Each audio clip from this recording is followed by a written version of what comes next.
El Adeptus Astra Telepática, conocido simplemente como Astra Telepática antes de la herejía de Horus, es el Adeptus Terra responsable del reclutamiento y el entrenamiento de psíquicos al servicio del Imperio de la Humanidad. En épocas anteriores a la reforma del Imperio, después de la herejía de Horus, el Astra Telepática era responsable de supervisar la baliza psíquica del Astronomicon y de administrar las funciones de comunicación de los astrotelépatas. Pero dicho deber finalmente fue entregado a una nueva organización, el Adeptus Astronómica, a finales del periodo de la herejía de Horus. El Adeptus Astra Telepática tiene actualmente su sede en un vasto complejo palaciego en Terra llamado Fortaleza de Obsidiana, y encuentra, recluta y entrena a la mayoría de los psíquicos imperiales, que se conocen como psíquicos sancionados. La mayoría muere durante las pruebas, pero los que sobreviven pueden ser designados para servir en el Astra Militarum o bien convertirse en astrópatas de la Adeptus Astronómica. Más raramente, algunos pocos podrían incluso servir a la Inquisición, llegando a convertirse incluso ellos mismos en inquisidores psíquicamente potentes. Aunque nunca se confíe plenamente en ellos, los psíquicos primaris entrenados por la Adeptus Astra Telepática o en las formaciones de psíquicos Wiredbane también son activos valiosos para cualquier comandante militar imperial, incluso si sus camaradas supersticiosos los temen profundamente.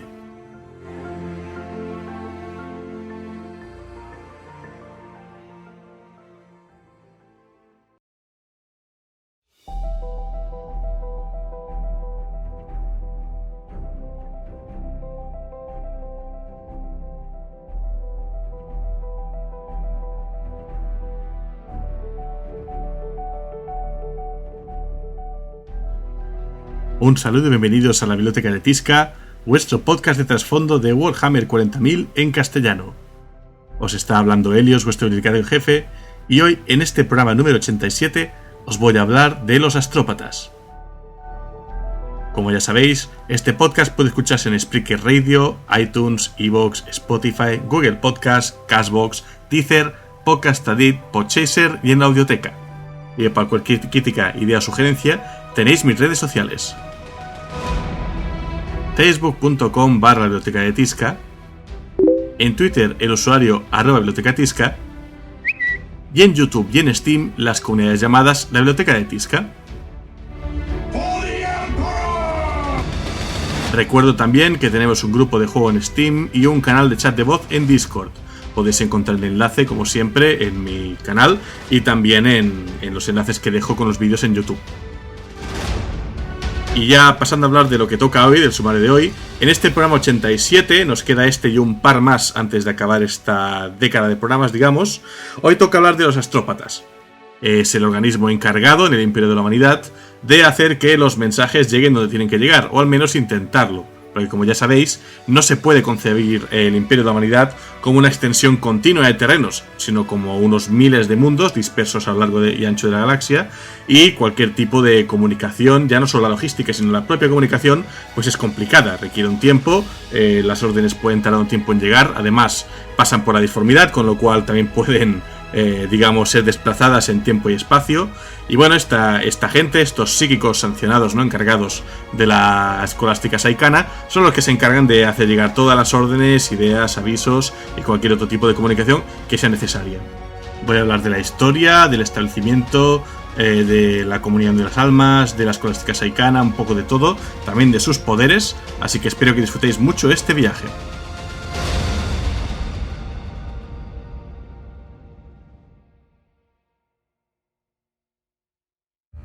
Nuestras voces cantan como una sola al cosmos. Maestro Organa, portavoz de la mente de los Bansai. El relato de hoy empieza antes de comenzar la gran cruzada para unir las colonias humanas perdidas del sector Sol y más allá a finales del milenio 30, cuando el emperador de la humanidad primero ordenó la construcción del Astronomicon en Terra. El propósito de este colosal esfuerzo era que todo el dispositivo sirviera como un foco a través del cual el emperador pudiera dirigir sus insondables energías psíquicas para generar un faro de navegación parcialmente autosuficiente para las naves estelares comerciales y militares del Imperio. El rayo de navegación psíquico generado por el Astronomicon puede de este modo atravesar la disformidad a través de la galaxia, y aquellos sintonizados con sus frecuencias y modulaciones, los mutantes humanos sancionados conocidos como navegantes, pueden usarlo como un faro y una estrella polar al planear viajes a través del Immaterium, reduciendo así los tiempos de viaje de meses solares a meros días, mientras también aumentan drásticamente la seguridad de tales travesías. Además de este invaluable faro entre las estrellas, la forja del Imperio durante la Gran Cruzada no habría sido posible sin la creación y las habilidades del Astra Telepática. Este cuerpo especial de comunicadores telepáticos interestelares fue creado por el Emperador durante los meses finales de las Guerras de Unificación, ya que el Emperador ya había previsto la absoluta necesidad futura de un medio para comunicarse a través de las profundidades del espacio si se iba a crear un nuevo imperio humano interestelar. Hay que recordar que aunque él mismo era un psíquico, el emperador no favorecía el uso de talentos psíquicos en otros, y era muy consciente de los peligros inherentes a cualquier contacto con la disformidad. La era de los conflictos en la Vieja Terra se ve afectada por muchos reyes brujos y psíquicos poseídos por demonios cuya existencia encarnaba esos peligros, algunos de los cuales el emperador se había encargado de matar personalmente. Sin embargo, en su sabiduría, puede identificar a aquellos psíquicos lo suficientemente fuertes como para resistir las tentaciones de la disformidad. Estos hombres y mujeres luego fueron empleados en una variedad de roles especiales en el Imperio recién nacido. Entre estos llamados psíquicos sancionados estaban los astrópatas, astrotelépatas capaces de comunicarse telepáticamente con otros de su especie a través de vastas distancias interestelares, mediante visiones fantasmales o transmisión empática en lugar de mediante palabras. Este fue un talento esencial para el éxito del Imperio, debido a las grandes distancias que separaban sus mundos habitados. El único medio práctico para que el Imperio mantuviera alguna apariencia de unidad a través de distancias interestelares era hacer uso de astrópatas, pero tal comunicación podía resultar tan temperamental como la disformidad misma. Así que, como veis, al igual que ocurría con los navegantes que os expliqué en el anterior relato, estos psíquicos nuevamente eran un mal necesario para el Imperio.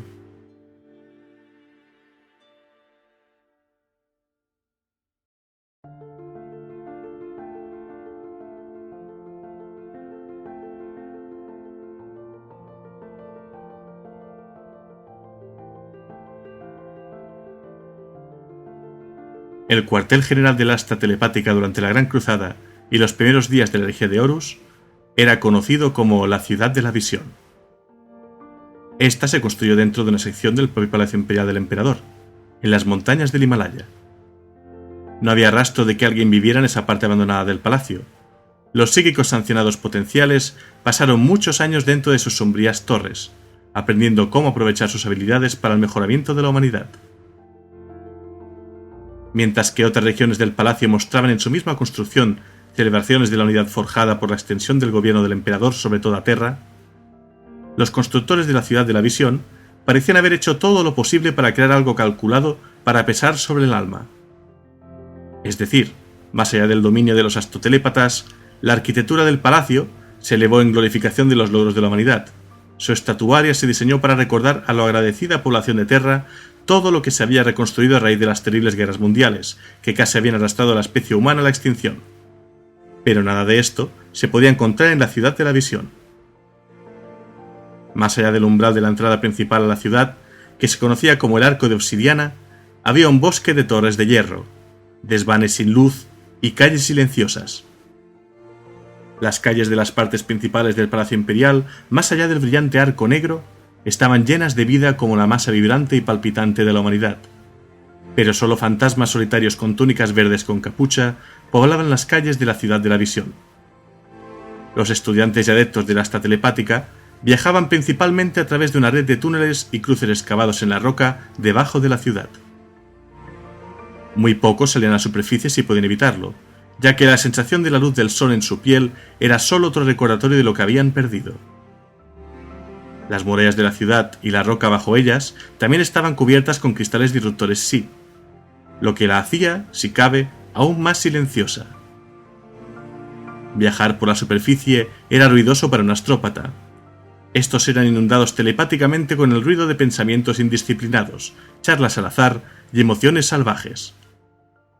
Aunque se les enseñaba a sintonizar esta cacofonía psíquica de pensamiento, siempre estaba en el fondo de sus mentes, Por lo tanto, era más fácil para los telépatas viajar por donde no tuviesen que escucharlo. Dentro de la ciudad de la visión, los lúgubres recintos tenían pocas estatuas levantadas. Aunque muchos de los edificios pálidos y con columnas del interior tenían formas grandiosas y proporciones heroicas, eran estructuras monolíticas y melancólicas que presionaban la piel de las montañas, absorbiendo toda la luz y el calor del día disponibles.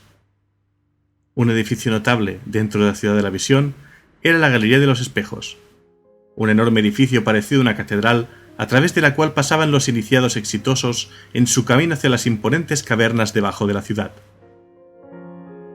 Muy por debajo del Palacio Imperial en las mazmorras imperiales, estos iniciados se arrodillaban ante el emperador y se sometían al doloroso ritual de vinculación del alma, para que las vías neuronales imposiblemente complejas de su mente se demoledaran agonizantemente para resistir mejor los peligros y las tentaciones de la disformidad.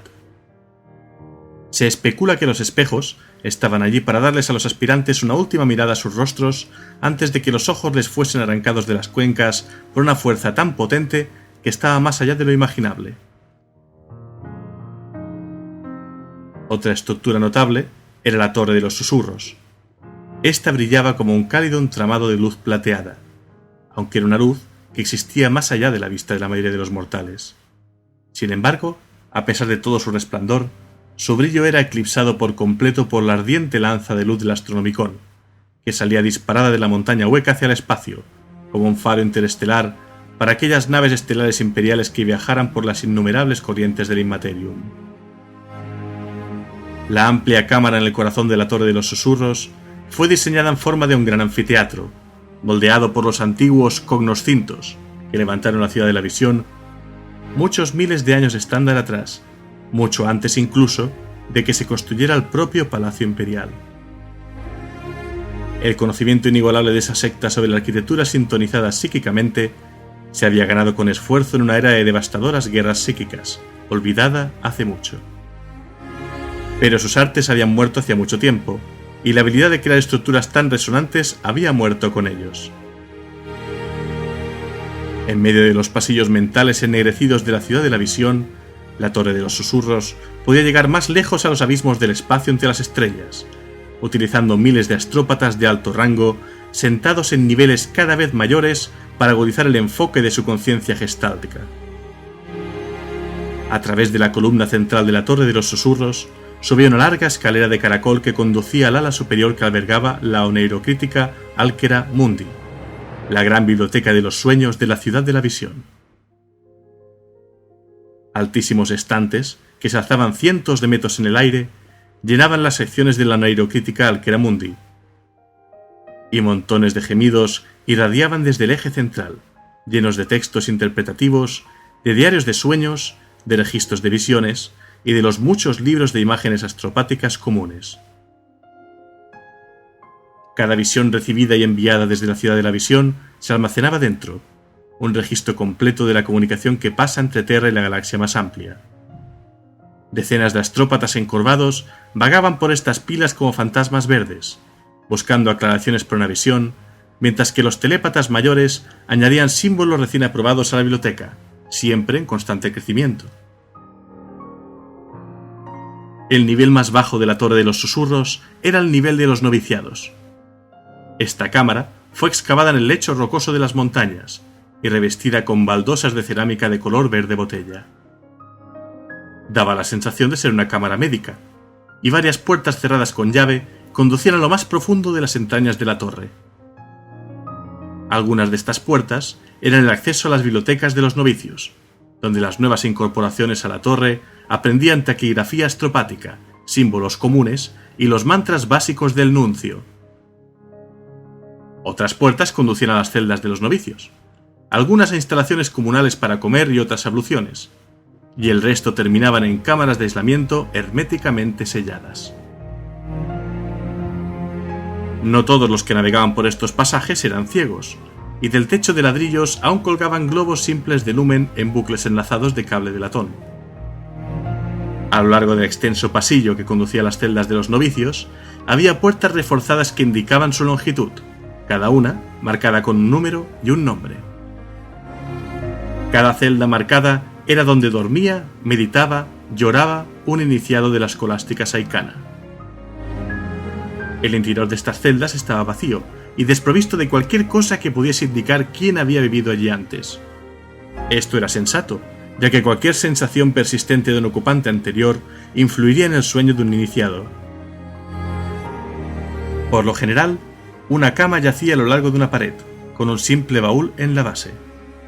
Frente a la cama había un pequeño escritorio y una silla, y un cuaderno negro sobre un secante, junto a un tintero y una pluma. Estantes vacíos se alineaban en la pared sobre el escritorio, listos para ser llenados con la creciente colección onirocrítica de un astrópata. Los estantes eran cortos, ya que un novato necesitaba tiempo para construir una biblioteca completa de imágenes, simbolismos y grabaciones de sueños. Dentro de las profundidades de la Torre de los Susurros había una cámara abovedada conocida como Crypta Estesian, que resonaba continuamente con las innumerables voces de un coro astropático. En el vértice de esta gran cúpula había un enrejado cristalino que latía con una iluminación interna que se derramaba desde sus facetas de múltiples ángulos en una cascada de luz resplandeciente. Dentro de esta cámara, los astrópatas entrenados en el arte de la criptoestesia podían interpretar el significado de los desechos psíquicos de cada comunicado que pasaba por la ciudad de la visión. Pero examinar la gran cantidad de desechos psíquicos que quedaron a su paso fue una tarea que pocos disfrutaron. Tras la traición del señor de la guerra Horus y el comienzo del conflicto civil conocido como la herejía de Horus, los coros astropáticos operaron más allá de su capacidad para satisfacer las demandas de librar una guerra distante contra la rebelión de Horus Lupercal. El espacio etérico estaba continuamente inundado de comunicación telepática, y se lanzaban mensajes al vacío que gritaban pidiendo ayuda o simplemente emanaban gritos de odio. Las cámaras trampa debajo de las torres de hierro de la Ciudad de la Visión estaban llenas de residuos psíquicos de los miles de mensajes, y los criptoestesianos apenas podían seguir el ritmo brutal. Frente a la traición, cada mensaje enviado a Terra tenía que ser examinado cuidadosamente, sin importar lo mundano que pudiese parecer. El sangrado de desechos psíquicos dentro del Crypta Estesian fue rastreado en busca de signos de encriptación que pudieran ser una comunicación destinada a los agentes de Horus infiltrados dentro del mismo Palacio Imperial. Los habitantes de la Ciudad de la Vista fueron devastados justo antes del comienzo de la herejía de Horus, cuando el intento del primarca Magnus el Rojo de usar la hechicería para advertir al emperador de la humanidad de la traición de su hijo predilecto lo llevó a romper las protecciones psíquicas alrededor del Palacio Imperial, que salvaguardaban el proyecto teláneo del emperador del asalto de las entidades de la disformidad. El asalto de la fuerza bruta de Magnus a las protecciones de la telaraña imperial permitió que el poder de la disformidad invadiera Terra brevemente. Millones de astrópatas y otros psíquicos murieron cuando sus mentes se quemaron o cuando los demonios que invadieron el Palacio Imperial los destrozaron.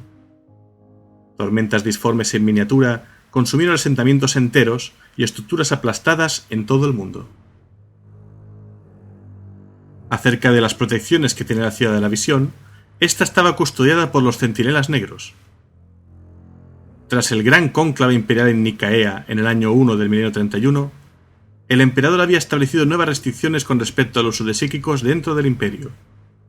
Se decretó entonces que los astrópatas dentro de la Torre de los Susurros permanecieran bajo la vigilancia y el escrutinio constante de los Centinelas Negros, una fuerza especialmente entrenada de asesinos de psíquicos, carceleros y verdugos, todo en uno. Cada uno de estos valientes guerreros estaba envuelto en una armadura negra azabache, con corazas contorneadas de obsidiana bruñida, sus rostros ocultos por un yelmo cónico reflectante, no muy diferente del usado en uno de los primeros modelos de la armadura de las legiones astartes. Sus cascos estaban especialmente revestidos con escudos, para protegerlos de la presión mental latente generada por los poderes innatos de los psíquicos dentro de la Ciudad de la Visión. Cada centinela negro estaba armado con largas lanzas de hoja negra, sus mangos rematados con brillantes puntas de lanza cristalinas. Pero también fueron entrenados en el uso del extenso arsenal de armas que poseen las armerías del Imperio. Por supuesto, los centinelas negros también eran responsables de proteger los aspectos físicos de la ciudad de cualquier amenaza externa, así como de la amenaza psíquica interna. Ahora vamos a remontarnos unos cuantos años más adelante a lo que se conoce como el Reinado de la Sangre. Durante la era de la apostasía, un segundo periodo de guerra civil en el Imperio del Hombre que ocurrió a principios del milenio 36, cuando el corrupto gran señor Gouch Vandair se apoderó del gobierno del Imperio y gobernó de acuerdo con sus propios deseos en lugar de hacerlo de acuerdo con la voluntad del emperador. Este terrible periodo de la historia se conoce en los anales imperiales como el Reinado de la Sangre, y durante este tiempo, Vandair tuvo problemas considerables para controlar el Adeptus Astra Telepática. Lord Phaedrus, el maestro de la Adepta Astra Telepática, era un psíquico potente, y como tal, no se dejó influir por el carisma o el encanto de Vandair. Phaedrus vio a través del velo de mentiras y engaños de Vandair y entendió las verdaderas intenciones del corrupto gran señor. Vandair se dio cuenta de que Phaedrus estaba usando sus considerables habilidades psíquicas para mantenerse un paso por delante de él, y también entendió que simplemente matar a Phaedrus no sería suficiente, ya que este sería inmediatamente reemplazado por un poderoso psíquico de igual potencia. No, eliminar a Phaedrus requeriría un plan mucho más astuto. Atrayendo al señor del Astra Telepática a una trampa, Vandair utilizó las habilidades innatas de un asesino del templo Culexus para anular las habilidades psíquicas de Phaedrus. Luego, el indefenso Phaedrus fue atado a una máquina de soporte vital especialmente preparada, donde el asesino cortó permanentemente la capacidad de Phaedrus para acceder a la disformidad, haciéndolo incapaz de usar poderes psíquicos. Tal operación normalmente habría matado al poderoso psíquico, pero con el sistema de soporte vital y un Magos Biologis sobornado, Vandair pudo mantener vivo a Phaedrus. Privado de sus poderes psíquicos, Phaedrus estaba completamente angustiado, lo que resultó en sus múltiples intentos por su parte de acabar con su propia vida. Pero Vandair siempre estaba allí para frustrarlo, quitándole la cuchilla de la mano o aflojando la soga alrededor de su cuello. Finalmente, Phaedrus se rompió, y Vandair logró su objetivo, controlar el Adeptus Astra Telepática. Si Phaedrus cumplía sus órdenes, Vandair prometió que no revelaría la pérdida de sus capacidades psíquicas a sus subordinados, quienes lo habrían reemplazado de inmediato y, lo que es peor, se hubieran compadecido de él.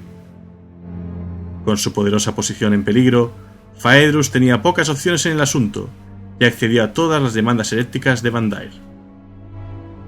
Esto explica cómo es que se pudo producir un periodo como esta era de la apostasía, sin que la Adeptus Astra Telepática u otros órganos con potentes psíquicos se hubieran encargado de contrarrestarlo mucho antes de lo que ocurrió. Ya habiendo repasado un poco la historia que hay alrededor de los astrópatas, vamos a pasar un poco a hablar más acerca de ellos, empezando por la comunión de almas. Aquellos elegidos para convertirse en astrópatas deben realizar sin excepción el ritual de la comunión de almas. Por este ritual, su cuerpo y alma son limpiados de la corrupción de la disformidad por la hiriente pureza de la bondad del emperador de la humanidad.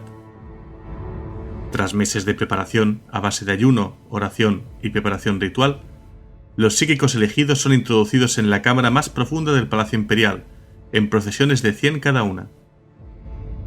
Allí llevan a cabo una ceremonia que o los matará, o los volverá locos, o los unirá eternamente al emperador. Tan intensa es la experiencia que los órganos sensoriales de los suplicantes son sobrecargados casi por completo, quedando estos ciegos e incluso en muchos casos incapaces de oír, sentir al tacto u oler. A pesar de ello, la comunión de almas con el emperador es necesaria, ya que aumenta enormemente los ya formidables poderes psíquicos del astrópata, y le da la habilidad por la que fue elegido: enviar mensajes telepáticos a través del espacio de forma instantánea, convirtiéndose en parte de la red principal de comunicaciones interestelares del Imperium. La mayoría de naves imperiales tienen un astrópata a bordo, y casi todos los gobiernos planetarios imperiales tienen acceso también a astrópatas. Sin esa habilidad única que los caracteriza, la comunicación a larga distancia dentro del Imperio sería imposible. Sin embargo, sus poderes son aún susceptibles de ser afectados por las condiciones locales de la disformidad, como por ejemplo las tormentas de disformidad, y por lo tanto, sus mensajes pueden retrasarse largo tiempo o incluso perderse. Debido a la naturaleza de su trabajo, una naturaleza extenuante, y como resultado también de su comunión con el emperador, muchos astrópatas son físicamente frágiles, y de hecho pueden morir a una edad bastante corta por agotamiento mental o por sobreexposición a las energías disformes. Y ya entrando en la propia comunicación astropática, del mismo modo que viajar por el Imperio es una ciencia complicada e inexacta, también lo es intercambiar mensajes entre los muchos y variados planetas que lo componen. Los sistemas de comunicación planetaria, como los bocoproyectores, las líneas de telégrafo o de telefonía, y los más avanzados bococomunicadores, bastan para pasar mensajes entre las naciones de un mundo, pero no tienen prácticamente utilidad más allá de la superficie planetaria. Las señales de estos aparatos requieren muchos años estándar para alcanzar siquiera el sistema más cercano, y no hay garantías de que vayan a ser recibidas cuando lleguen. Los peligros del viaje dejan claro que los mensajeros humanos o servidores serían tan poco fiables y potencialmente lentos como una comunicación por ondas de radio o de cualquier otro tipo de energía. Por lo tanto, el Imperio se ve obligado a depender de la comunicación por medios psíquicos o astropáticos.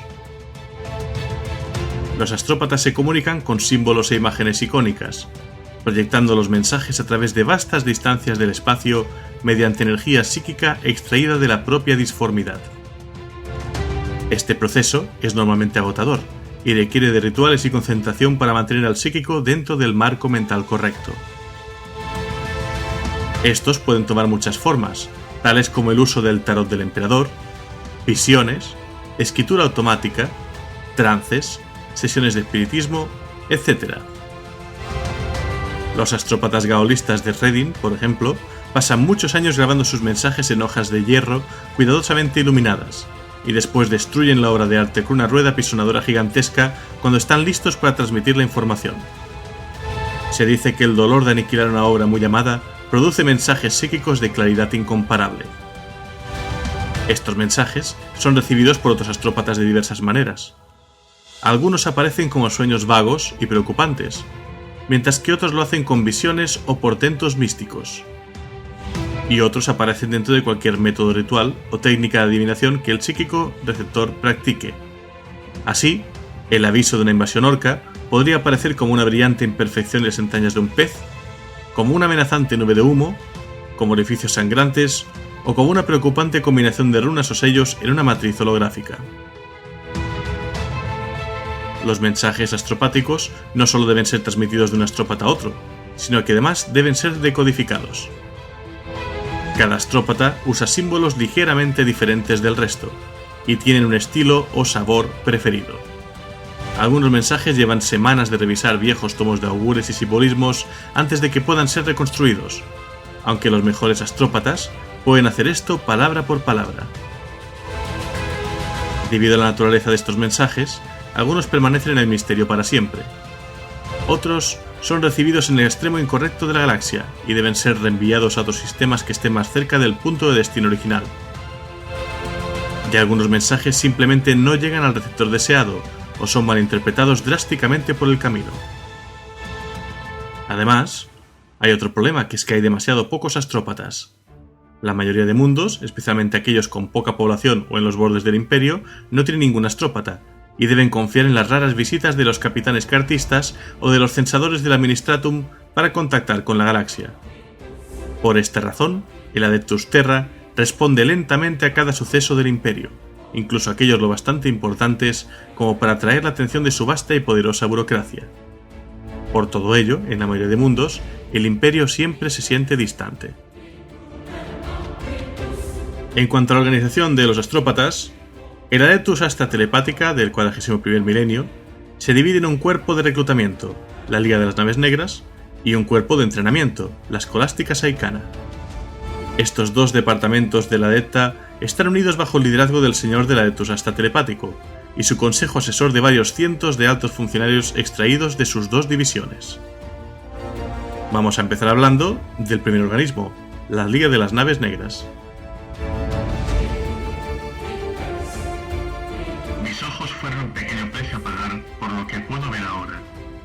Astrópata Leto Loi. Durante las eras de la Gran Cruzada y de la herejía de Horus, el Astra Telepática poseía un brazo militante al que se hacía referencia internamente en los registros de la Adeptus Terra como el Departamento de Investigación. pero eran conocidas en toda la galaxia como las Hermanas del Silencio, la Hermandad Silenciosa o las Cazadoras de Brujas. La Hermandad Silenciosa era una orden imperial exclusivamente femenina de cazadoras de brujas dedicada a la eliminación de las amenazas psíquicas para la humanidad. Su principal base de operaciones era la ciudadela de Somnus, en Luna, el satélite natural de Terra. Su propósito era cazar y matar psíquicos humanos rebeldes cuyas actividades presentasen un peligro terrible para la gente del recién nacido Imperio de la Humanidad. Las Hermanas del Silencio, de las que os he hablado en otro relato, son guerreras bien entrenadas, y con el beneficio adicional de sus habilidades antipsíquicas naturales e innatas, eran peligrosos oponentes para los enemigos psíquicos de la humanidad. A diferencia de otros seres vivos, estas mujeres que juraron guardar silencio no tenían presencia en la disformidad, y por lo tanto no se veían afectadas por ninguna forma de poder psíquico. Había muchos nombres para este tipo de individuos en la multitud de culturas humanas que se encuentran por toda la galaxia: intocables, parias, blancos, nulos psíquicos. Ningún miembro de su orden era psíquico, ya que portaban el gen paria, que las hacía inmunes a todas las formas de ataque psíquico y hacía que sus mentes fueran ilegibles por telepatía. Las hermanas operaban las infames naves negras de la Esta Telepática, que recorrían la galaxia siguiendo a las flotas expedicionarias de la Gran Cruzada en busca de psíquicos deshonestos que capturar o eliminar, buscando recolectarlos y llevarlos de regreso a Terra, donde serían llevados a que se decidiese su destino final. Aunque pocas en número, las Hermanas del Silencio gozaban de un gran respeto dentro del Imperio, y la mayoría de los sirvientes del Emperador las miraban con cierta admiración. Pocos se interpondrían voluntariamente en su camino o interferirían con sus actividades, y, de hecho, pocos eran los que se sentían cómodos en su presencia. Después de la herejía, durante mucho tiempo se creyó que las Hermanas del Silencio fueron destruidas hacía mucho, o que finalmente se incorporaron a la organización de la Inquisición Imperial. Pero lo cierto es que desaparecieron de la historia imperial durante casi 1500 años estándar, hasta que el Imperio se enfrentó a la aniquilación a manos del masivo Wag Orco, liderado por el Señor de la Guerra conocido simplemente como la Bestia, en el 32º milenio. Los últimos vestigios de la Hermandad Silenciosa jugarían un papel clave en la derrota de este Wag y evitarían el desastre. Posteriormente, aunque la Hermandad Silenciosa se disolvió oficialmente después de la era de la apostasía, en el 36º milenio, muchos de sus enclaves aún luchaban por la causa imperial, aunque de una forma más secreta y velada y de élite que antes. Con la resurrección de Roboute Guilliman como Lord Comandante del Imperio y Regente Imperial tras el nacimiento de la Gran Grieta, en el año 999 de 1041, la Hermandad Silenciosa ha comenzado a servir una vez más de forma más abierta, junto a las fuerzas militantes imperiales como en la Cruzada Indomitus. Aunque todavía es una organización pequeña en número, ahora es posible volver a ver una o más Hermanas del Silencio acompañando a las naves negras en sus deberes vitales. En el 41º milenio, donde las estrictas restricciones antipsíquicas del Consejo de Nicaea se relajaron parcialmente hace mucho tiempo, tras la reforma del Imperio a raíz de la herejía de Horus, la Liga de las Naves Negras forma ahora la división de reclutamiento de la Esta Telepática. Y esta liga consta de una flota sustancial de naves estelares imperiales negras encargadas de recolectar y transportar psíquicos tomados de mundos a través del espacio imperial a Terra. Las naves negras son transportes temidos llenos de lúgubres psíquicos retenidos en bodegas cavernosas, protegidas contra Psi, para ser llevados de regreso a Terra, para alimentar el voraz apetito psíquico del emperador en un intento continuo por mantener la luz del Astronomicon. Solo aquellos psíquicos con la fuerza mental para resistir la constante desesperación que adormece el alma que impregna una nave negra puede tripularla. Tan mentalmente traumático es este deber. Las flotas de naves negras viajan constantemente por todo el Imperio. Cada mundo imperial es visitado cada 100 años terrestres por sus naves. Cuando una nave se acerca a un planeta imperial habitado, su gobernador planetario recibe instrucciones de preparar la leva habitual, un diezmo de psíquicos. Una vez que se ha recaudado la tasa, los capitanes de las naves negras hacen una evaluación inicial de su cargamento antes de pasar al siguiente mundo en su circuito. Cuando las naves están llenas, regresan a Terra y los psíquicos son transferidos a la escolástica Saicana antes de que la nave parta nuevamente para continuar en su eterna búsqueda de nuevos psíquicos. Es común que los inquisidores del Ordo Maleus o del Ordo Hereticus viajen a bordo de las naves negras, ya que esto les brinda una buena oportunidad para investigar el potencial de corrupción psíquica de un planeta. Ya habiendo hablado de este primer organismo, vamos a hablar del segundo organismo, la escolástica saicana. Cuando miras fijamente la disformidad te devuelve la mirada. Aforismo de la escolástica saicana. La División de Entrenamiento de la Adeptus Astra Telepática es una vasta institución de enseñanza dedicada al entrenamiento de jóvenes psíquicos, a quienes se les enseña cómo desarrollar y controlar sus poderes para poder servir al Imperio. La mayoría de los psíquicos reclutados proceden de la leva recaudada por las naves negras. Otros son entregados por la Inquisición, el Adeptus Arbites o a través de otros canales imperiales. El futuro de cada psíquico depende principalmente de sus habilidades y de su carácter. La evaluación inicial divide la leva en varios grupos dependiendo de su poder psíquico innato, su carácter individual y, por supuesto, su voluntad de aprender. Los psíquicos más jóvenes son los preferidos por la escolástica saicana, ya que estos niños y niñas asustados son los más fáciles de entrenar y adoctrinar. Tales psíquicos están ligados al alma del emperador, un ritual psíquico que remodela sus cortezas cerebrales y endurece sus mentes y almas contra la posesión por parte de las entidades demoníacas de la disformidad. Son, invariablemente, los psíquicos reclutados de niños los que reciben entrenamiento adicional para ocupar puestos importantes en el Imperio, como psíquicos sancionados. Un ejemplo bien conocido es el inquisidor Gideon Ravenor. Aquellos psíquicos de una leva que se consideran débiles en carácter o poder psíquico, demasiado peligrosos para entrenar o demasiado viejos para cambiar sus malos hábitos, son inevitablemente sacrificados al emperador, sus fuerzas vitales extraídas de sus cuerpos para sostener al padre de la humanidad y alimentar la baliza del Astronomicon que ayuda a todos los viajes interestelares imperiales.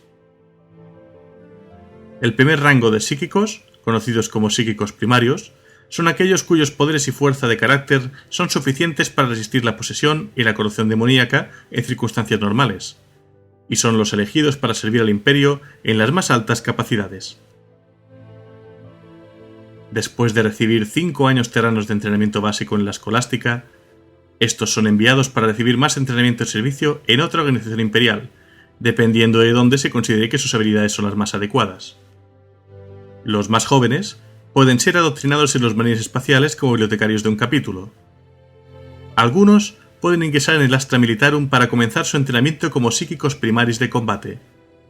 Los más talentosos pueden convertirse en inquisidores o incluso en caballeros grises. La mayoría de psíquicos descubiertos en una leva determinada forman el segundo rango de psíquicos. Estos están capacitados para el servicio como astrópatas, es decir, astrotelépatas, y como ya sabemos, son psíquicos especializados en la comunicación interestelar, pudiendo enviar y recibir mensajes telepáticos instantáneamente a grandes distancias en forma de imágenes y símbolos que resuenan psíquicamente con la propia mente de cada astrópata.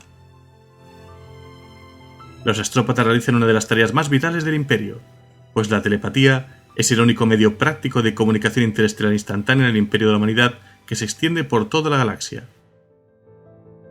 Algunos psíquicos primarios y secundarios se entregan también a la Adeptus Astronómica, un adepta imperial más pequeño en el que los reclutas psíquicos continúan su entrenamiento para servir y mantener el Astronomicon.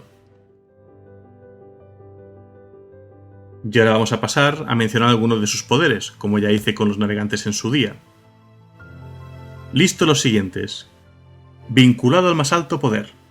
La conexión del astrópata con el emperador lo protege de los peligros de la disformidad y las depredaciones de sus habitantes impíos. Imbuirse con solo una minúscula fracción del poder del emperador es suficiente para salvaguardar el alma del astrópata y protegerla de sus aliados. Telépata supremo.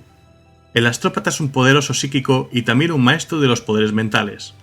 Al convertir su don en el arte de la telepatía, el astrópata puede empujar sus poderes más allá de sus límites, a salvo del peligro, gracias a su vínculo con el emperador. Segunda visión. Con práctica y concentración, el astrópata perfecciona sus sentidos psíquicos y extiende su visión antinatural. Incluso ciego, sin ojos, el astrópata ve más que un hombre normal. Protección del alma. Unido al alma del emperador, la mente y el cuerpo del astrópata están protegidos contra la disformidad. incluso cuando se basa en ella para alimentar sus propias habilidades. Cuando los caprichos de la disformidad y los asaltos de sus habitantes amenazan al astrópata, este confía en su fortaleza mental y espiritual y en la gracia del emperador para protegerse. Conciencia de la disformidad. Los sentidos psíquicos del astrópata son incomparables, percibiendo las ondas de la disformidad tan fácilmente como un hombre normal ve la luz y la oscuridad. Telepatía astral. Aunque la verdadera práctica de la astrotelepatía implica rituales largos y complejos únicos para cada astrópata, estos psíquicos a menudo evidencian la capacidad de comunicarse telepáticamente a una distancia nunca vista entre otros telépatas. Así pues, un astrópata experimentado puede comunicarse incluso con personas que no son psíquicas en rangos orbitales. Enlace telepático. Algunos astrópatas perfeccionan sus habilidades para comunicarse mejor con los que no son psíquicos. La capacidad de mantener una conversación telepática silenciosa es invaluable para los servidores de un inquisidor. Sin traicionar su posición o intenciones, el psíquico y sus aliados coordinan sus planes y logran su misión. Escaneo mental. Exhibiendo su potencial psíquico completo, el astrópata retrae las capas de la psique de su objetivo, exponiendo verdades incluso desconocidas para la víctima. Con cada momento que pasa, se revelan más verdades, hasta que el astrópata obtiene acceso sin restricciones a la mente de su objetivo. Y por último, escudo de pensamiento. Aprovechando la fuerza del propio emperador, el astrópata puede invocar un escudo de poder disforme, lo mejor para proteger su mente y alma del ataque psíquico y demoníaco. Muchos astrópatas atribuyen tal habilidad a su fuerza de fe. Y ya para cerrar el relato, vamos a hablar de la obvia relación que hay entre los astrópatas y la Inquisición. El Aetus Asta Telepática es el responsable del funcionamiento de las temibles naves negras. Como he comentado, estas vastas y antiguas naves surcan las rutas espaciales en los circuitos solares del Imperio que duran décadas, rendiendo en cada planeta que visitan a todos los psíquicos humanos nacidos en ese mundo. Estos son enterrados en bodegas protegidas y finalmente llevados a Terra, donde se los juzga dignos de la vida al servicio del Imperio o de una muerte en comunión con el Emperador. De hecho, muchos ni siquiera llegan a Terra, siendo juzgados por sus guardianes como demasiado peligrosos para vivir un minuto más, ni siquiera en las desoladas bodegas de las naves negras protegidas contra Psi. Debido a su misión, hay bastante interacción entre la Aetus Asta Telepática y los miembros del Ordo Hereticus. Una de las pocas obligaciones de los comandantes imperiales es llevar a cabo purgas psíquicas periódicas y entregar a los que se encuentren cuando lleguen las naves negras. El Aetus Asta Telepática emplea todo tipo de numeraciones arcanas para predecir el número de psíquicos que la población de un mundo dado probablemente engendrará en una sola generación, y dicha cantidad suele crecer cada año. Entonces, cuando la oferta de un mundo no alcanza esta predicción, el Aetus Asta Telepática tiene motivos para preocuparse. Si los temores de los Aetus son lo suficientemente grandes, recurrirán a la Inquisición para que investigue el asunto. Las consecuencias de que un mundo no entregue a su población psíquica son demasiado terribles para comprenderlas, por lo que no es raro que la Aetus proporcione al Inquisidor psíquicos sancionados por el Imperio, especializados, en caso de que sean necesarios, para combatir estas amenazas. Los cultos psíquicos son enemigos perniciosos, capaces de dominar segmentos enteros de una población. Otros grupos trafican con esclavos psíquicos, drogando a los pobres desafortunados y sometiéndolos a todo tipo de traumas ritualizados para establecer la ola de locura emocional que irradiarán telepáticamente. Otros, como las figuras criminales, buscarán utilizar los talentos de los psíquicos para sus propios fines. En última instancia, sin embargo, tales fechorías siempre conducen al desastre. Un psíquico esclavizado puede escapar y vengarse de todos en un radio de una docena de millas. Como el culto suele profundizar demasiado en el conocimiento prohibido, termina produciéndose una posesión masiva seguida de una incursión demoníaca. Entonces es cuando el psíquico desatado pierde el control de sus poderes y se desata la muerte y la locura. Solo los mejores cazadores de brujas pueden prevalecer contra tales enemigos. Incluso ellos solicitan la ayuda de la Aetus Asta Telepática para combatirlos. Además de proporcionar dicha ayuda, los inquisidores, al igual que todas las ramas del Imperio, confían en los servicios de los astrópatas para comunicarse a través del vacío. Estos adeptos son proporcionados a las muchas armas del Imperio por el Adeptus Hasta Telepática, y comprometidos con el servicio de la organización a la que sirven.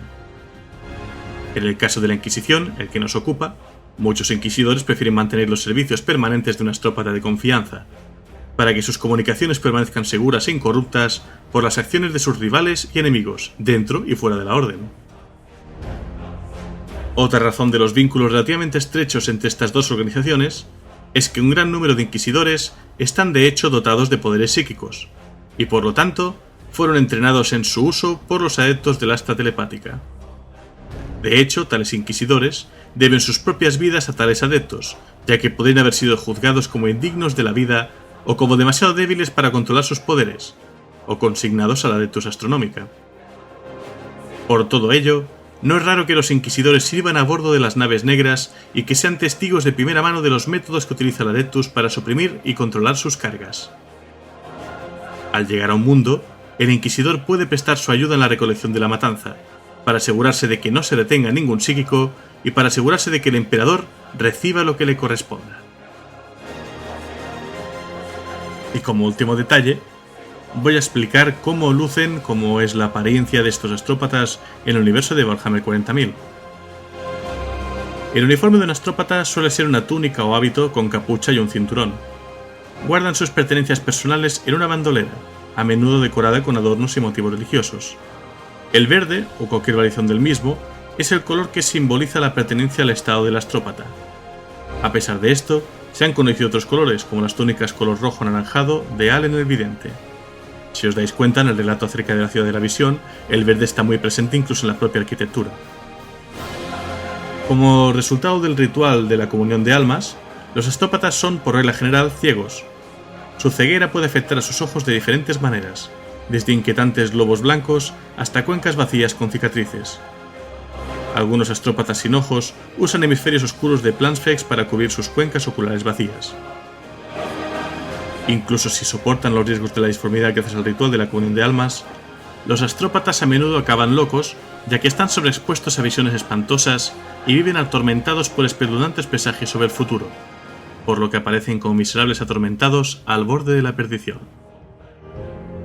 Actuamos bajo la guía del Dios Emperador, solo a través de la gracia de su protección y bendición.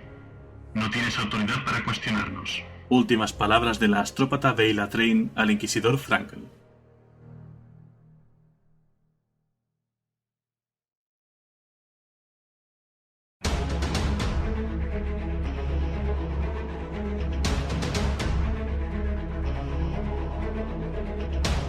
Bueno, pues hasta aquí el relato de hoy acerca de la Adepta Astra Telepática, de los astrópatas, que en conjunto un poco con estos programas que hago últimamente, los últimos que he hecho, ¿no? Tratan de centrarse un poco más en el propio universo, ¿no?, de Warhammer 40.000, lejos de las batallas, lejos del ruido, sino más bien en cómo se mantiene, cómo funciona este mundo, ¿no? O sea, este universo, tanto los mundos que componen el Imperio, como los distintos organismos que tratan de abastecerlo y comunicarlo en este caso, ¿no? Y como ya sabéis, esto es la Biblioteca de Tisca, vuestro podcast sobre trasfondo de Warhammer 40.000, que podéis escuchar en Spreaker Radio, iTunes, Evox, Spotify, Google Podcast, Castbox, Deezer, Podcast Addict, Podchaser y la Audioteca. Y también están mis redes sociales: facebook.com/biblioteca de Tisca, en Twitter el usuario @bibliotecatisca, y en YouTube y en Steam las comunidades llamadas la Biblioteca de Tisca. Gracias a Wikihammer y a Lexicanum por toda la información para recopilar, ordenar y narrar este relato. Si queréis leer el trasfondo de primera mano, lo tenéis en http://es.warhammer40k.wikia.com, además de que contáis también con la aplicación gratuita para móvil y tableta. Y os recomiendo siempre buscar las fuentes, ¿vale? Las fuentes que están citadas, encontraréis mucho más detalle además del relato. Porque esto es lo que hace que a veces no os quedéis en la superficie. Hay gente que, por ejemplo, en el relato de los navegantes, me dice, vaya, había escuchado de otros creadores de contenido, o habría visto en otros sitios, ¿no?, que los navegantes se pasan toda su vida entera dentro de una esfera en una nave. pues ya habéis visto que no, habéis visto que son una fuerza política, habéis visto que hay distintos clanes y que están en cierto modo batallando entre sí, ¿no? Y que hay un cierto juego de poder en ello, ¿no? Merece la pena buscar estas fuentes que, ya digo, Wikihammer y otros medios van a poner a vuestra disposición para que podáis investigar vosotros mismos. O sea, yo os doy la pincelada, os doy el relato y vosotros, eruditos, sois los que os podéis convertir en auténticos expertos, ¿no? en estas tramas de 40.000. Gracias también, como siempre, a los artistas que dan banda sonora a mis programas, todos ellos publicando su trabajo en jamendo.com de forma libre. Hoy he tirado un poco de todo, ¿vale? Vais a encontrar los típicos temas de Greg Wallourn, de Carlos Estella, de otra gente, ¿no? Y por último, pues la recomendación de hoy es leer Los muertos exiliados, de Graham McNeill, de 2012. Y en esta novela, a través de Kai Zulain, un astrópata en la Ciudad de la Visión, podéis ver cómo se vivieron en Terra las consecuencias del asalto psíquico de Magnus para advertir al emperador de la traición de Horus. De hecho, he puesto especial hincapié en la descripción de cómo era la Ciudad de la Visión. Quería que si cerrarais los ojos pudierais llegar a verla, ¿no? Llegar a ver cómo era esta parte del castillo, esta parte del Palacio de Terra más silenciosa, con sus cavernas, con su galería, con su espejo, sus cúpulas, etcétera, ¿no? Y creo que donde mejor se describe esto es en esta novela, en Los muertos exiliados. Graham McNeill es muy conocido por sus diálogos. Ha escrito diálogos espectaculares para novelas pues como En los mil hijos y demás, pero hace muy buen trabajo de descripción en Los muertos exiliados, así que yo recomiendo mucho este libro. Y nada, paso a leer comentarios en nuestros canales, siempre leo unos cuantos. Empiezo por Facebook. Carlos Rodríguez dice: he escuchado todos los audios de Spotify, eres el mejor, mándame un saludo en tu próximo gran trabajo, me llamo Luis. Pues aquí jugando al despiste, ¿no? Porque firma como Carlos Rodríguez, pero dice que se llama Luis. Bueno, pues un saludo, Luis, o Carlos Rodríguez, como prefieras, igual es legionario de la Legión Alfa. Un saludo desde la biblioteca. Teo Martínez dice: hola Helio, soy un escuchador tuyo de Castellón. Me encanta la palabra escuchador, ¿vale? Soy un enamorado de los titanes. ¿Vas a hacer algún programa hablando de ellos? Estoy seguro que no soy el único que harías feliz. Muchas gracias. Pues sí, señor. Y de hecho lo tengo cerquita, porque el programa va a ser parecido al que hice de los Dreadnoughts, si os acordáis, que básicamente fue una enumeración de distintos tipos de Dreadnoughts, ¿no? Y describir un poco su aspecto, su función, etcétera. Con los titanes la verdad es que hay mucho más trabajo, ¿vale? Porque hay que hablar de muchas cosas, pero sí, está pendiente, está apuntado y tarde o temprano pues llegará a la biblioteca, ¿eh? Draigo Tarvis dice: al fin salió de la disformidad bibliotecario, espero algún día puedas hacer un vídeo sobre las guerras de Badab. Un abrazo fuerte y saludos desde Argentina. Pues un abrazo desde España. La verdad es que creo que deberían ser más de un programa, ¿vale? Porque las guerras de Badab es un evento un poco grande. Yo diría que de los más grandes, así, de los últimos milenios, ¿no? Y ahí hay una historia también con los capítulos nuevos. Bueno, da para hablar, ¿eh? Alberto Monte dice: saludos Helios, llevo siguiéndote desde hace más de un año y ya me he escuchado tus podcasts por lo menos 4 veces. Sí, los 85. Me amenizas mi turno de trabajo nocturno en Opel. Darte las gracias y desde la roca guardaremos los preciados conocimientos. Disculpa el extenso de mi comentario. Un saludo a Alex de la tienda Games Workshop de Zaragoza. Y mejor, pues un saludo a Alex de la tienda Warhammer de Zaragoza. También ahí al pie del cañón, ¿no? Daniel Llano dice: saludos Helios, es la primera vez que me emociono por una notificación de Spotify. Apenas vi tu nuevo podcast, corrí de inmediato aquí para saludarte y hacerte una pregunta. Si tú fueras una Eldari, ¿a qué facción crees que te habrías unido? ¿Exoditas, Drukaris o Arlequines? ¿Y por qué? Te agradezco por haberme entusiasmado tanto con este universo. Saludos desde Ecuador. Pues un saludo a ti y a toda la gente que me escuchas desde Ecuador, un saludo desde España. Yo siempre he sido muy fan de los Arlequines. No me gustan mucho los Eldari, ¿vale? O sea, la figura de ni los Kraftwerk ni los Drukhari.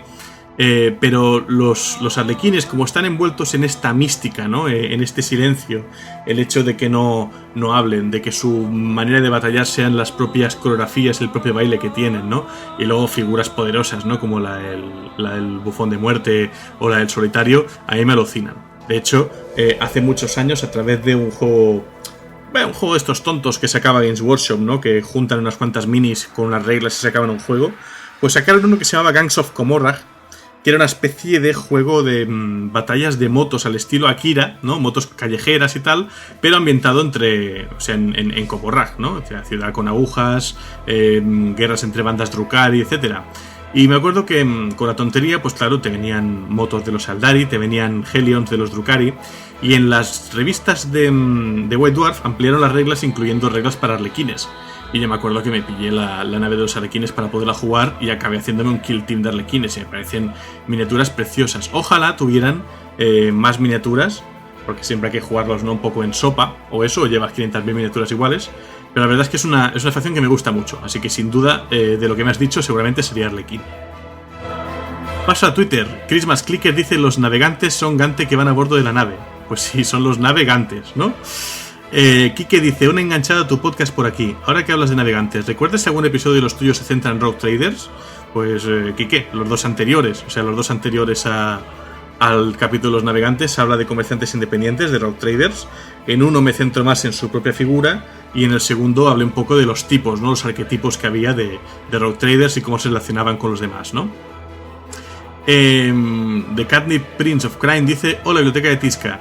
Oye, en uno de los primeros capítulos de podcast dijiste dónde sacabas la música para el espacio. ¿Recuerdas qué página era? Estoy escuchando todos desde el principio para encontrarlo. Pues si te refieres a los temas que pongo para... Es que claro, para el espacio, al decirme de los primeros podcasts no sé a qué te refieres exactamente. Pero sí que es verdad que para los temas más de cuando estamos pues en el espacio con naves y tal, tiro de Gregoire Urm, que tiene unos cuantos temas al respecto. Temas como por ejemplo Beyond the Frontiers, Conquer the Skies, no sé, hay un montón. O sea, Earth from a Million Miles Away. Hay un montonazo de temas. De hecho hay un álbum entero de Gregoire Urm, que encontrarás su música gratis en yamendo.com, y la portada de hecho ya es un fondo espacial, ¿vale? Con la Tierra de fondo y tal. Y ya digo, son los que suelo usar mucho más. O sea, si tengo temas clásicos para dar drama, como los de Supremacy of the Gods, ¿no?, y otros temas de Ideolur, pues en este caso para el espacio tengo estos. Espero que los puedas encontrar, Vamos a YouTube. José Virota dice: Helios, qué gusto me da ver uno de tus vídeos de nuevo. Empecé el año pasado con el capítulo 1 de tus podcasts y ya los he visto todos. Eres la hostia. Una pregunta: ¿quieres sacar alguna vez un capítulo sobre algún videojuego de Warhammer 40k? Tienen bastante lore y estaría cool saber cómo se relacionan con el lore actual. Bueno, hay muy buenos videojuegos ambientados en Warhammer 40.000, incluso en la herejía de Horus, pero sobre todo en 40.000, y cada uno tiene un setting distinto. Hay algunos que son muy buenos, por ejemplo Battle Sector, que está protagonizado, digamos, por batallas en Baal, ¿no?, entre ángeles sangrientos, orcos, necrones, tiranios, etc. Este se ambienta, digamos, cuando empiezan a primarizar el capítulo, y es muy interesante ver cómo un sargento va reaccionando, ¿no?, al hecho de que aparezcan los primaris y todo el tema. Otros, por ejemplo, este es de estrategia por turnos, ¿vale? Pero luego hay otros, como podría ser, por ejemplo, el Battlefleet Gothic Armada 2, que este se ambienta justo después de la batalla de Cadia. De hecho, el prólogo es la defensa final de Cadia, que es espectacular, ¿vale? Con la falange interponiéndose en el disparo de la Blackstone Fortress. Bueno, espectacular este juego también, ¿no? Y otros se ambientan pues en periodos que no están bien definidos para tener un poco más de libertad, ¿no? Lo más parecido que yo he hecho hasta ahora fueron los programas que dediqué a los Cuervos Sangrientos, que son un capítulo de marines inventado para la saga de videojuegos Dawn of War, saga muy de culto, sobre todo su primera entrega para estrategia en tiempo real. Juego que, bueno, gráficamente pues envejeció un poco mal, pero que su ambientación, sus animaciones y su cantidad de razas jugables pues lo hace un juego muy entretenido todavía a día de hoy, ¿vale? No sé si en un futuro hablaré específicamente de videojuegos, pero quizás sí que pueda narrar personajes o eventos de videojuegos en particular si lo creo oportuno. A fin de cuentas, el canon es el que cada uno se vaya construyendo con lo que más le gusta a este universo, ¿no? Happy dice: Helios vive, por cierto, en tu opinión, ¿cuál es la mejor miniatura de Primarca? Bueno, pues aquí Happy abre un melón muy gordo, ¿vale? Porque tenemos muchas miniaturas de Primarcas. O sea, en Forgeworld tenemos nada más y nada menos que 19. Tenemos todos los Primarcas y de hecho Horus tiene 2 versiones. Y además, si no recuerdo mal, septiembre-octubre está por salir uno nuevo, que yo espero que sea Yagatai Khan en moto, ojalá, porque tiene reglas para jugarse en moto, pero todavía no está la miniatura de Yagatai Khan en moto. Y sabe mal conversionar una miniatura tan bonita. También podría ser un Lorgar ascendido, me sorprendería, pero lo más probable es que sea... Si van a tirar de lo que falta, o renovar alguna de las que ya están viejas, tipo la de Angron o así, o faltaría pues eso, la miniatura para jugar con las reglas de Yagatai Khan en moto, ¿no? La mejor miniatura, me dices. De Forgeworld yo quizá me quedaría con la de Yagatai Khan, como la más bonita. O sea, es la última que sacaron, y bueno, con el permiso del Horus ascendido, digamos. Y me parece la más bonita. O sea, la pose, la gesta, el detalle es increíble, pero la verdad es que hay muchas muy guapas, La de Lionel Johnson me parece preciosa. De hecho, me gusta más que la nueva, ¿no? La de Citadel de plástico para Warhammer 40.000. Y luego ya si entramos en Citadel, de hecho, tienes cosas enormes como el Magnus de plástico, ¿no? Mortarion, Angron, no sé. Si me tengo que quedar con una, creo que de Forge World me quedaría con la de Yagatai Khan, probablemente. Reñido, porque ya digo, hay muchas muy bonitas. Y de 40.000 posiblemente me quedaría con la de Mortarion, como la más bonita, digamos. Yo ya sabéis que siempre he tirado para Magnus, así que de 40.000 solo tengo el Magnus gigante de plástico, ¿no? Josep Domènech dice: sensacional narración. ¿Cuándo realizarás relatos sobre personajes como Mephiston o Ragnar Blackmane? Quiero saber más de los héroes del Imperio. Pues a Mephiston lo tenía apuntado, pero a Ragnar Blackmane no, y también se merecía un programa. Pero sí que digo una cosa, quiero empezar a hacer, como hice con Nathaniel Garro, cada 10 programas o así, hacer uno sobre un personaje. Y creo que tocaría hacer el de Garvin Loken, ¿vale? Porque es al final el personaje a través del cual vas a vivir las 3 primeras novelas de la herejía de Horus, que sabéis que es mi periodo favorito. Pero sí, ¿por qué no? Podría haber un capítulo pues solo para Cypher, Mephiston, Lucius, un montón de personajes, ¿no? Incluido Ragnar Blackmane. Chaos and Death dice: yo después de escuchar la historia del emperador, for the Emperor. Yo después de escuchar la historia de origen de Angron, fuck the Emperor. Sí, es lo que pasa, ¿no? Es un drama la historia de Angron, y como siempre hace patente, ¿no? la figura del emperador como probablemente el peor padre de la galaxia, ¿no? Noguera 30 dice: he escuchado todos tus programas y quería comentar acá un detalle. En 1990 la banda de death metal británica Bolt Thrower sacó un álbum llamado Realm of Chaos, todo inspirado en el trasfondo de Warhammer 40k, para todo interesado en el trasfondo. Pues gracias Noguera 30 por el aporte cultural. Voy a buscar si lo tenemos disponible en Spotify porque le quiero pegar una escucha. No soy muy de death metal, pero como curiosidad es como mínimo interesante. Maxi Warhammer dice: Helios, buen podcast como siempre. Si quieres saber cómo terminó Raylanor, algo que comentas en los comentarios del final, busca el relato de Ancient Awaits, de la antología de los hijos del emperador de McNeil, gloriosamente interpretado por Stingstorm en la canción Raylanor Last Stand. Y en caso que quieras el extracto como audiolibro, recomiendo Aquel que recuerda, traducción al español por el canal de Un Tipo Cualquiera de internet. Pues un saludo a Un Tipo Cualquiera, y por supuesto muchas gracias Maxi Warhammer. Como digo, dais el aporte cultural, os dais cuenta, ¿no? O sea, empezáis a rascar y encontráis cosas que alimentan esta biblioteca y que dan, os lo juro, dan un empaque, y complementáis muy bien todo esto. Tengo deberes, me estáis poniendo deberes, ¿vale? Leer estos 2 relatos y escuchar este álbum también de death metal. Pasamos a iVoox, por último. Anónimo dice: en un capítulo mencionas a los enanos que se habían extinguido, pero que se supone que ya volvieron como otra raza y que su grupo se hace llamar las ligas. ¿Cuándo harías un capítulo de ellos? Claro, son las ligas de Votann, ¿vale? Lo que pasa es que no me atrevo a hacer un capítulo sobre ellos hasta que esté más afincado en el presente del juego. Recordad que aún estoy montando los cimientos. Daos cuenta que muchos de mis relatos se remontan a bastante antes del universo de 40k. De hecho, hoy estaba incluso antes de la era de las cruzadas, ¿no? Hablando de la fundación de los astrópatas y la construcción propia del Astronomicon, que como veis es una cosa que no se va a poder repetir porque venía de una civilización que ya no existe y que tenía mucho conocimiento sobre estructuras psíquicas. Así que quizá en un futuro, cuando esté más cerca del presente de 40k, pues hable de las ligas de Votann, que por supuesto merecen un programa propio, como cualquier facción que se precie. Igual que, no sé, por ejemplo, los Inari, ¿no? Emónculo Prieto dice: la semana pasada vino la familia de mi novia a visitarnos aquí a Escocia y le gustaron mis figuras de Warhammer. Como me hacía muchas preguntas, empecé a contarles historias del lore mientras les enseñaba fotos de otras miniaturas. Estaban fascinados, así que al día siguiente, cuando nos embarcamos en un largo viaje en coche, les pregunté si querían oír música o historias de Warhammer. Optaron por lo segundo, y se han pasado horas escuchando tu podcast desde el origen del emperador hasta el final de la herejía de Horus. Pero es que hasta mi novia se ha enganchado, no lo dejes. Pues me alegra muchísimo, me imagino eso, ¿no? Me imagino ese viaje con gente pues escuchando, ¿no? Medio en silencio los relatos, ¿no? Con la música de Carlos Estella, Jugnevich, Gregor Lorm y todos estos artistas, Rally Wender, maravillosos que me acompañan, ¿no? Gracias por escucharme y por esparcir la palabra, como digo siempre, ¿no? El acervo de Warhammer 40.000 es maravilloso y yo creo que todo el mundo puede encontrar al menos una parte que le entusiasme. Quizá no les gustan las batallas, pero les gusten pues las intrigas a los Juego de Tronos. Quizá no y puedan estudiar cosas de la Inquisición. Quizá no les guste esto y les gusta más lo paranormal. Y se pueden meter más en la parte de demonios, ¿no? y de Lord Maleus. Todos encontrarán su lugar aquí, ¿no?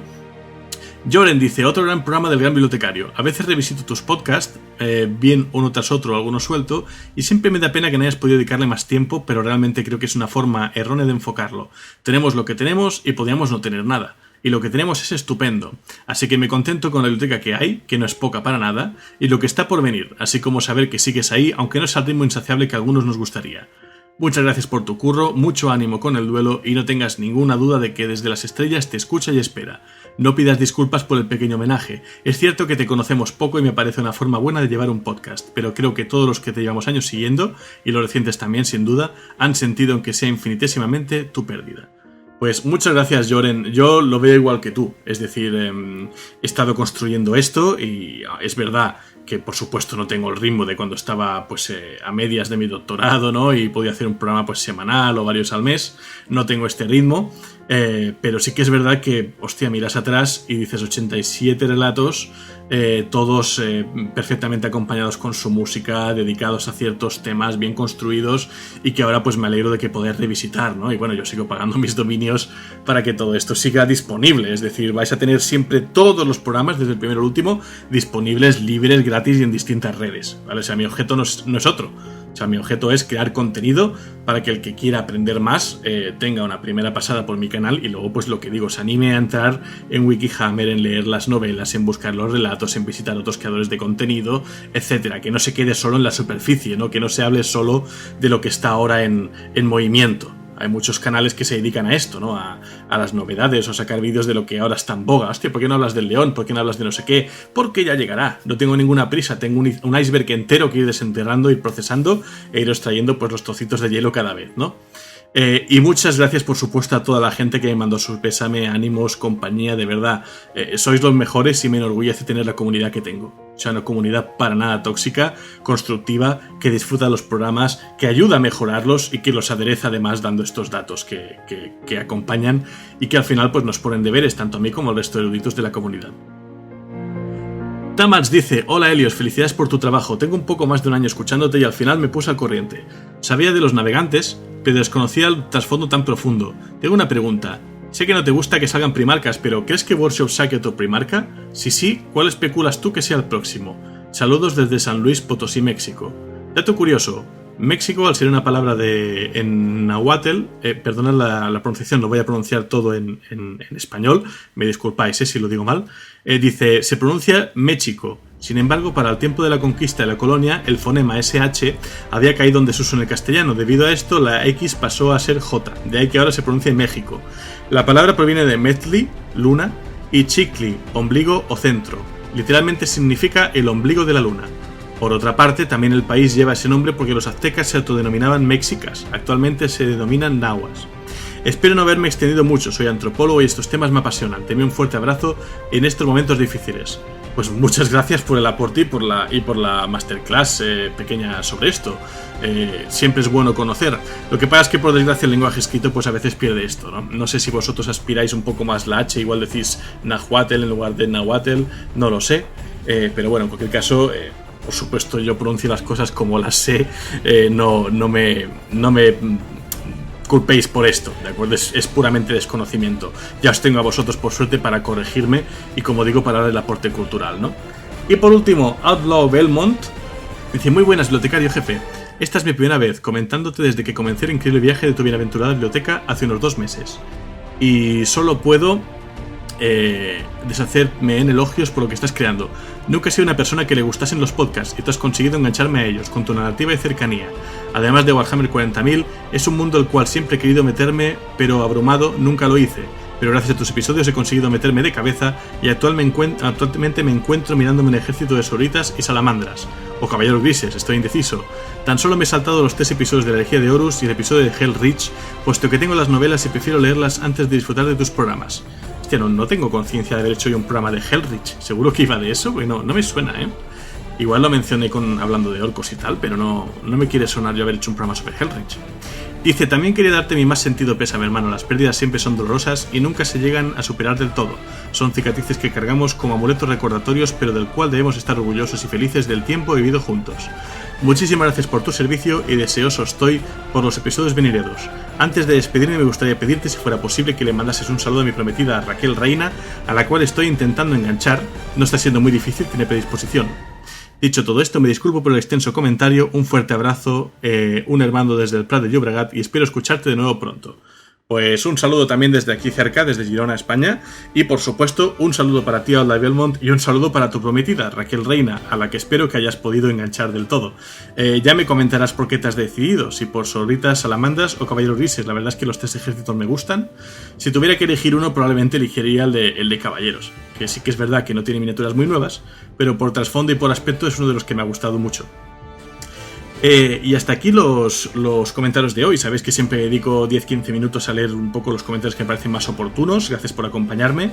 Os recuerdo que tenemos un grupo de Steam con canal de chat de voz en Discord y que organizan pues charlas, partidas a videojuegos de Warhammer 40.000. Lo tenéis allí. Lo podéis buscar en la descripción del vídeo en YouTube y también está pineado en mis redes.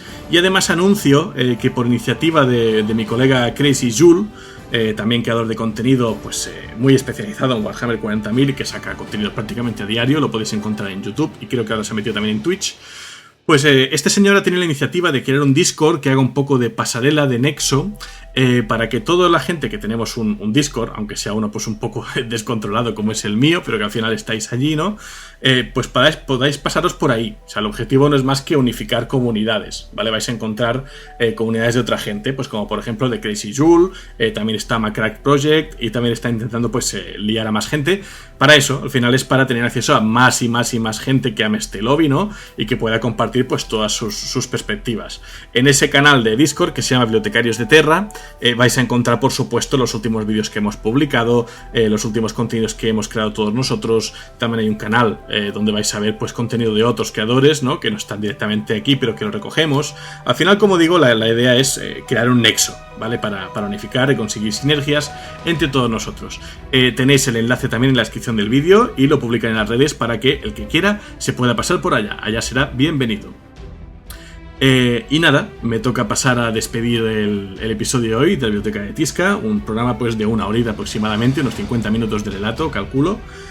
Como siempre aderezado pues luego con los comentarios de vosotros eruditos que estáis vigilando pues esta biblioteca, ¿no? Que no decaiga en desuso, que siga abierta para todo aquel que quiera buscar contenido. Ya sabéis que leo todos vuestros comentarios, algunos los respondo por aquí, otros los respondo por allá, otros veo que directamente otros eruditos ya os han respondido. Lamento no poder pasaros siempre todas las músicas que me pedís. Muchas veces me pedís ¿cuál es la música que acompaña el programa de Tiranios en el minuto tal? Claro, yo no tengo la lista de qué música utilicé en cada programa, entonces me tocaría escuchar ese tramo y a ver si me viene a la cabeza, y si es una música pues que solo usé en ese relato es difícil de encontrar. Yo las he guardado todas en una colección que tengo ya 15 gigas de música libre de Jamendo, ¿vale? Y de otros sitios. Entonces, los más conocidos, sí, Protectors of the Throne, ¿no? Con el que abro el programa de Puños Imperiales, Epic Cinematic Score de Carlos Estella, con el que abro siempre mi biblioteca, ¿no? Estos siempre van a estar ahí, Supremacy of the Gods de Greg Valorm. Otros me cuestan un poco más de encontrar, así que perdonadme, pero no me queda otra. Simplemente os emplazo al nombre de estos grandes artistas y a que busquéis en su filmografía. Y nada, con este último apunte cierro el relato de hoy y os espero en el próximo programa. Hasta pronto, eruditos, y que el emperador os proteja.